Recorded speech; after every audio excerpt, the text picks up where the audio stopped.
దివంగత బీహార్ మాజీ సీఎం కర్పూరి ఠాకూర్కు కేంద్ర ప్రభుత్వం భారతరత్న ప్రకటించింది. బలహీన వర్గాల కోసం ఆయన చేసిన కృషి ఫలితంగా ఈ అవార్డుతో సత్కరించింది. 1970-1977లో ఆయన బీహార్ సీఎంగా పనిచేశారు.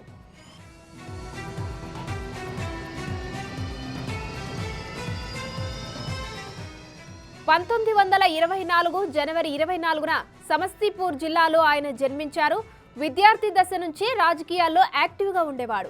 ఆల్ ఇండియా స్టూడెంట్స్ ఫెడరేషన్లోనూ చురుగ్గా పనిచేశాడు.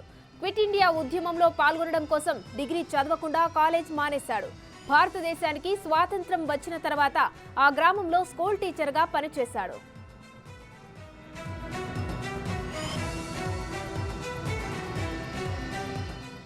1952లో తొలిసారి బీహార్ ఎమ్మెల్యేగా ఎన్నికయ్యారు. తాజ్పూర్ నియోజకవర్గం నుంచి సోషలిస్టు పార్టీ అభ్యర్థిగా ఆయన పోటీ చేశారు. ఆ తర్వాత కార్మికుల డిమాండ్ల కోసం అలుపెరగని పోరాటాలు చేశాడు. అందులో భాగంగా 1960లో అరెస్టు కూడా అయ్యాడు. ఇక కర్పూరి ఠాకూర్కు హిందీ అంటే ఎంతో మక్కువ. అందుకే ఆయన విద్యాశాఖ మంత్రిగా పనిచేసిన టైంలో ఇంగ్లీష్ను తప్పనిసరి కానీ సబ్జెక్టుగా ప్రకటించేశాడు.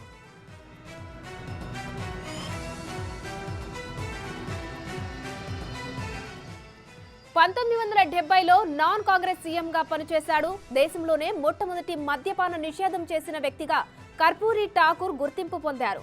జనతా పార్టీ అధికారంలోకి వచ్చిన తర్వాత 1977లో రెండోసారి సీఎంగా బీహార్కు సేవలు అందించాడు. 1978లోనే ప్రభుత్వ ఉద్యోగాల్లో ఓబీసీలకు రిజర్వేషన్ కల్పించిన ఘనత కర్పూరి ఠాకూర్దే. సంయుక్త సోషలిస్టు పార్టీకి అధ్యక్షునిగాను పనిచేశాడు.